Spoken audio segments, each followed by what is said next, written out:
taken all my little flower heads off of the stems, and I'm going to add the leaves to my jar. They're clean. Make sure when you're foraging that you're taking it from a place that hasn't been sprayed with chemicals, and then you want to leave everything that you're working with to sit out for a few minutes, just so the ants and the bugs can kind of crawl off. And then since you are typically, when you make a tincture, you're using alcohol as the extraction method, and if you happen to get a bug in there, it's not the end of the world, or a little bit of dirt, it's not the end of the world, because the alcohol is going to help kind of process everything. Okay, so now is my least favorite part of the process. It's nice for you to cut your leaves and flowers up a little bit. And what's going to happen is this is going to go down as I cut this. And the reason we do this is to open up the surface area of the plant that's available for the alcohol to meet with. And it just gives more opportunity, right, for the medicine of the plant to be available to the alcohol. And I am making this with vodka, which is typically what I always use. Sometimes I use brandy, sometimes I use rum, but most of the time I'm using vodka. And typically I use 100 proof vodka, because you don't have to let it sit for as long as if you use 80 proof, but it's difficult to find 100 proof. No, you do not need fancy vodka at all. No, you don't even need to use vodka or alcohol. You could use glycerin. Vegetable glycerin is another product that you could use for the extraction. The only difference of not using alcohol and using glycerin instead, you could also use vinegar, is that it just won't, the shelf life won't be as long, and it won't be as strong a medicine once you strain it as you get with the alcohol, but it's like still totally potent, valuable, beautiful, beautiful medicine. So if you're not into using alcohol, that's totally cool. Okay, so this is chopped up, and you can see that it's down below half a jar, so I will want to gather more leaves, which I'm not going to do right now. And so a little trick that you can do, I do this a lot with St. John's because it's not all available at the same time.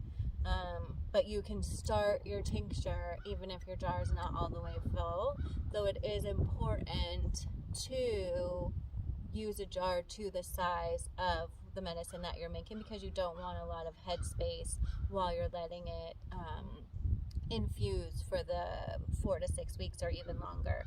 You want to eliminate the amount of air that's in there. So while I'll start with it a little low, I will add more plant matter. And you don't need to use fancy vodka, but I got this fancy vodka. It's only 80 proof, so I'll need to let it sit. When you have 100 proof vodka or 100 proof alcohol, you need to let it sit for a minimum of 4 weeks. I would say 6 weeks would be ideal.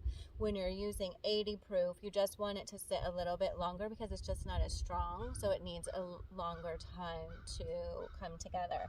So I will let this sit for like 6 to 8 weeks. But I got this fancy vodka. I couldn't resist it because it's made out of apples, and it's from here. It's Upstate vodka. So we'll see how it goes. I guess I'll need some more pretty soon. And you can make a tincture as small, much smaller than this. Much smaller than this. This is larger because I use it in some of my blends, and violet is one of my faves. So once you get your plant matter and your liquid together, you want to mix it around. And then, like I said, I won't this isn't done yet, right? I need to get a little more leaves, a little more flowers, and then I'll refill it so it's up to the top. We just don't want that air introduced into the process, even though the alcohol is very strong and helps eliminate any kind of mold or bacteria issues. You don't, like, it's not 100% foolproof, so you just want to make it as good as possible. So look at how beautiful it is. So I will show you guys once I fill up the rest of it, just so you can see what I'm talking about. And then the other really important thing is to put a label on it. And that's it. Like, that's all you need to do to make your own tincture. And like I was saying, you could use a small, tiny jar. I like to use a pint jar if I'm just making medicine for myself and my family. So you don't need a lot of plant matter. You don't need a lot of extraction liquid, and you don't need a lot of jars, right? Because this will last a long time. So it's really, really that simple. And so I encourage you to see if Violet is around, and if she's calling to you, to go ahead and give it a try. Just give it a try. And I'll be back once I fill this up to just give you the final look at it in the next day or two. Happy tincturing! Okay, I just wanted to show you finishing up this tincture. So here's where we left it, right? And we needed to add more leaves and flowers to get it filled up. And I gathered some of those today. Lots of beautiful green leaves. And gosh, these flowers, like, who can believe they could be so beautiful? So I'm just going to give these a quick little chop up.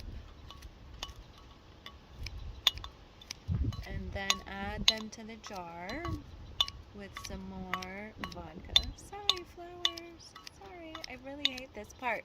There's a teacher that I follow who, for her infused oils, and some people I think do it for tinctures too, but for her infused oils, she puts the plant matter in the blender with the oil, and there's benefits to doing it that way, but I'm just like, oh, I can't do that to the plant.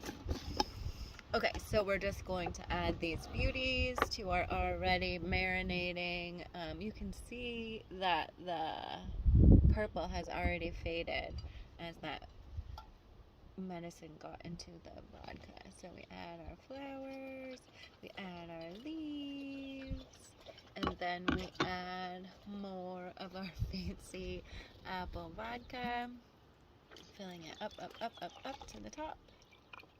And just making sure that you're covering all of the plant matter all the way up. And now we're done, except you have to label it. You just have to. I sometimes still think that I don't need to label something and I'll remember, but especially with all the bottles I have going on. But even if you just have this one, do yourself a favor. I have a very simple violet tincture, apple vodka, and the date that I started it.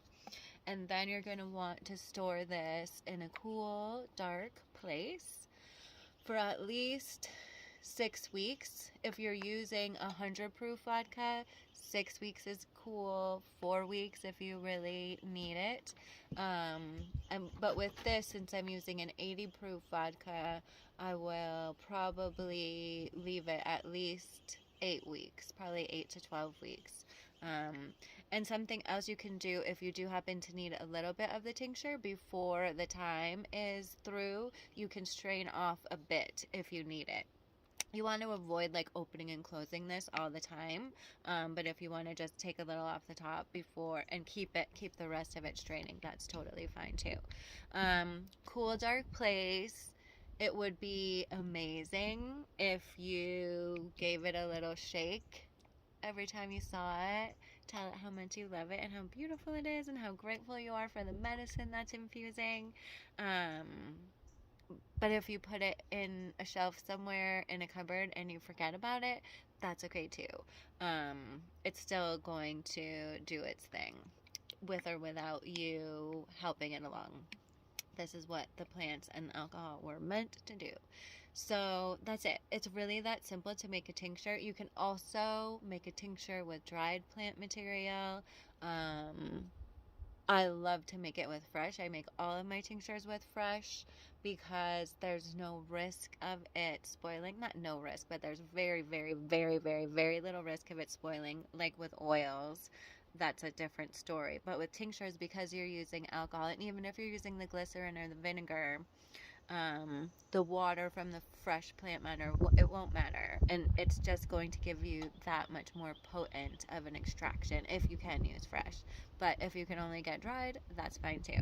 So if you have some violet friends out there around, see if they want to hang out in a little alcohol for a while and help you make a tincture.